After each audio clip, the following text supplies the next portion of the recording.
ir al cumpleaños de mi mamá porque mi hermana iba a presentar a su exitoso novio. Todos me despreciaban hasta que él me vio en una videollamada y dijo, hola, jefe. Ahí empezaron las disculpas, pero yo ya había cortado con ellos. Hola, Reddit, antes de comenzar, solo quiero tomarme un momento para darles un enorme gracias a todos, su apoyo, sus comentarios, sus likes. Todo eso hizo posible este logro, me ayudaron a cumplir mi sueño y, sinceramente, no lo habría logrado sin ustedes. Gracias de corazón a cada uno por ser parte de este camino. Comencemos la historia. Permítanme decirles que mi familia siempre ha tenido un sentido retorcido del orgullo. Miden el valor de una persona por el título de su trabajo, el tamaño de su cuenta bancaria y qué tan alto puedan alardear de su éxito frente a los demás. Yo nunca encajé en su imagen de éxito. Mientras mi hermana Emily estudiaba Derecho, salía con doctores y chicos de finanzas, y publicaba fotos cuidadas de branches y playas. Yo elegí un camino más discreto y atípico. Monté un negocio desde cero, en línea, remoto y sin alardes. Nunca presumí de mi éxito porque, francamente, no me interesa el reflector. Lo que me importaba era la libertad, la pasión y el impacto que estaba logrando. Pero para ellos, si no lo presumías en la mesa, era como si no existiera.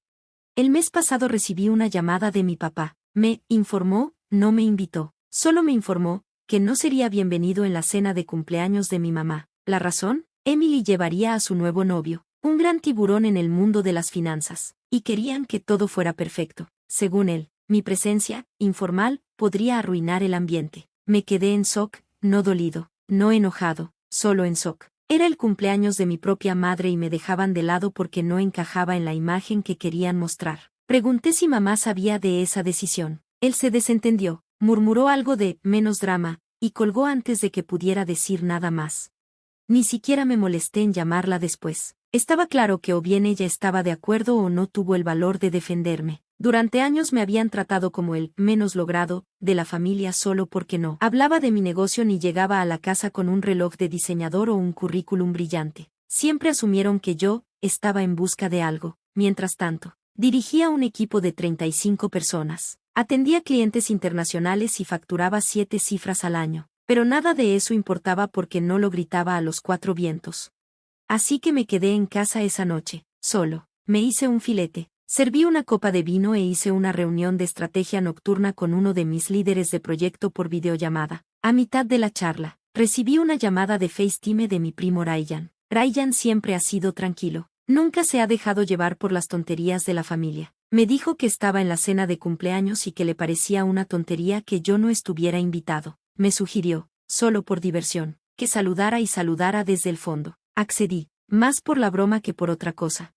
Él giró la cámara y los vi, mi papá, mi mamá, mi hermana Emily y su novio, todos sentados alrededor de una mesa decorada de manera ostentosa. Emily lucía radiante, como solo alguien luce cuando cree que está a punto de eclipsar a todos los demás. Su novio tenía esa mirada de Wall Street, traje de diseñador, cabello con gel, copa de vino en mano como si fuera un trofeo. Ryan les hizo un gesto con la mano y luego me mostró. Sonreí. Levanté la mano en un saludo pequeño, y antes de que pudiera decir algo, su novio se inclinó hacia adelante y frunció el ceño.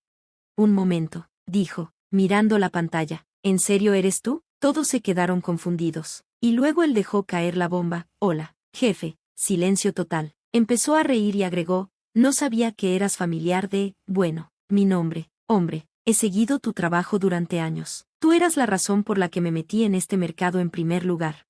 El rostro de mi papá se puso pálido. Mi hermana parecía haber visto un fantasma. Su novio siguió contándoles cómo yo fui de los primeros en fundar una firma de inversión y estrategia que revolucionó en silencio un nicho de mercado. Casi empezó a hacerle fans a mis logros, diciendo que llevaba meses intentando conseguir una reunión conmigo y que no tenía idea de que el hermano perdedor de Emily era yo. Y ahí fue cuando entendieron todo. Llegaron las miradas de disculpa. Mi papá pidió a Ryan que volviera la cámara hacia mí. Mi mamá trató de aparentar sorpresa y orgullo al mismo tiempo. Emily estaba mortificada. Susurró algo a su novio, y él negó con la cabeza. Nunca me dijiste que tu hermano era ese tipo. Mi papá se acercó a la pantalla y dijo que había habido un malentendido, que debería pasar por ahí, que me guardarían un plato, tal vez hasta celebrarían más adelante en la semana, solo en familia. Sonreí y le agradecí la oferta, pero dije que estaba ocupado, porque en ese momento entendí algo. A ellos no les importaba hasta que alguien importante sí lo hacía. No era amor ni familia, era estatus. Yo había sido la misma persona todo el tiempo, pero hasta que alguien que ellos respetaban no me validó, yo era invisible. Y ahora estaban corriendo para deshacer años de desprecio, pero ya era demasiado tarde. Yo había seguido adelante. Había crecido más allá de su validación superficial y no iba a dejar que me arrastraran de vuelta a un lugar donde mi valor lo medían con una percepción limitada. Pero el drama no había terminado, ni de cerca, porque unos días después Emily me llamó directamente por primera vez en años. Su voz temblorosa, sus palabras dubitativas, y lo que me dijo después cambió todo. 3 días después de la cena, recibí una llamada de un número desconocido. No la esperaba, y por un momento dudé si contestar. Algo en mí sabía que era alguien de la familia. Titubeé, el dedo sobre el botón de rechazar, pero venció la curiosidad. Contesté, y efectivamente, era Emily. Su voz no era nada parecido al tono pulido y seguro que solía tener. Esta era tranquila, plana, insegura. Era como hablar con alguien totalmente distinto. Empezó preguntando cómo estaba, una especie de rompehielos, y luego farfulló algo como: supongo que te debo una gran disculpa. Sonaba nerviosa, incómoda, y eso en sí me sacudió. Nunca había oído a mi hermana así, siempre había sido la hija dorada, la que entra a un cuarto esperando que todo gire a su alrededor. La misma que se reía cuando hablaban de startups de tecnología o negocios en línea como si fueran sueños de gente que no podía lograr cosas reales. Respiró hondo y continuó. Me contó que después de la cena, Nathan, su novio, había estado extraño, no enojado, sino apagado, como si algo hubiera cambiado. No hablaba con su habitual jactancia sobre maridajes de vinos o su última aventura en criptomonedas. Se volvió callado, reflexivo y, cuando llegaron a casa esa noche, la sentó y le preguntó por qué nunca le había contado quién era yo. Ella intentó hacerse la tonta al principio, fingiendo no saber de qué hablaba, pero entonces él le enseñó su teléfono, mi nombre, mi empresa, mi perfil, vídeos de conferencias que había dado, artículos que había escrito, incluso entrevistas donde plataformas financieras importantes me llamaban una de las estrategas más innovadoras de mi campo. A ella se le cayó la mandíbula.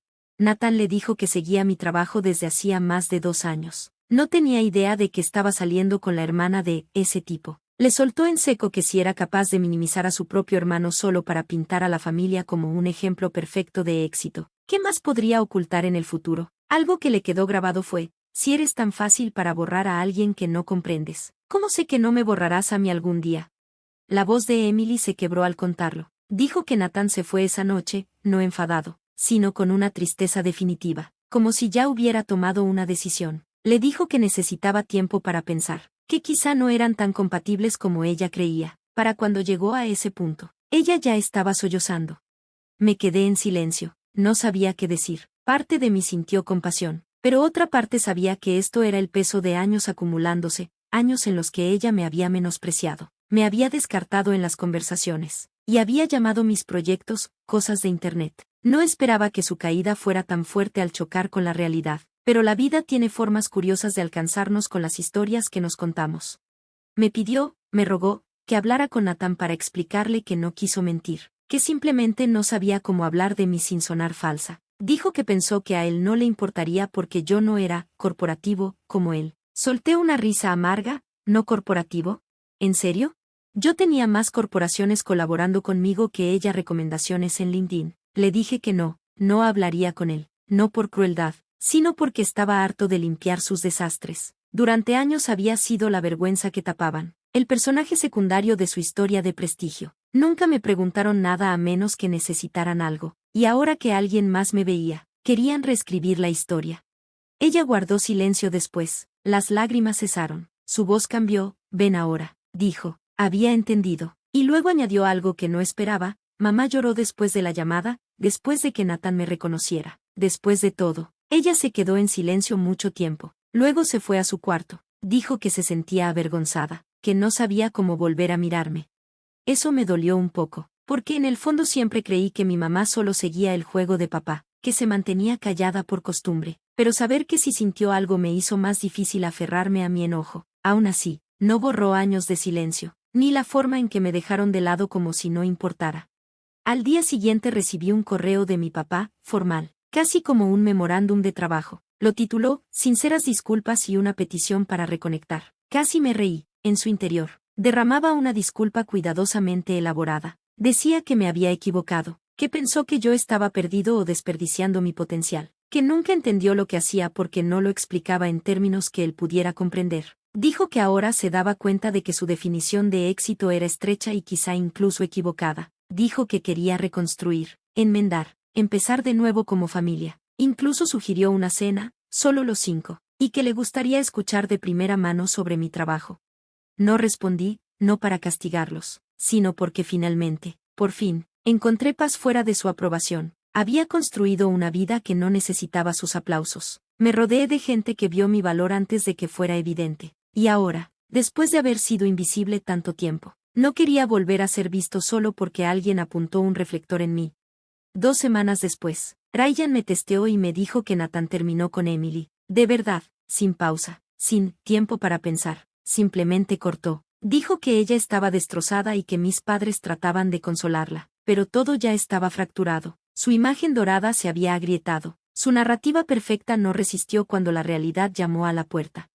Unos días después, mamá me llamó. Su voz era suave, más frágil de lo que jamás la había oído. No trató de fingir que todo estaba bien. No preguntó cómo estaba como si nada pasara. Simplemente dijo, te extraño. Extraño a mi hijo. Me pidió perdón. Me dijo que lamentaba haber dejado que papá decidiera cómo me trataban. Que estaba avergonzada de no haberme protegido más. Que cada vez que escuchaba sobre mi trabajo ahora, sentía un nudo en el estómago, no solo orgullo, sino culpa. Porque yo había logrado todo sin ellos, y ahora tenía miedo de que nunca pudiera arreglarlo.